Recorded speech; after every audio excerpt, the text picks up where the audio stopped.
Hey everybody, and welcome. In this video I'm going to be teaching you how to buy Blockdag using Binance. So Binance offers a lot of coins and different kind of tokens.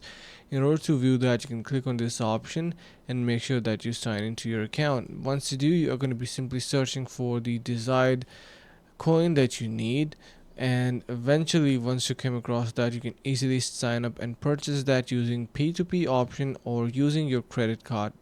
Now, what is P2P? It is basically allowing you to purchase using your local banks, and if you want to purchase using your crypto, you can do that as well. So make sure that you have Solana, Ethereum, or any of the related crypto that is gonna be exchanged for the desired coin, which is Blockdag, and that's how you easily purchase it. So make sure to try this platform out and purchase Blockdag. If you have any questions, let us know in the comments below. See you guys around in the next video.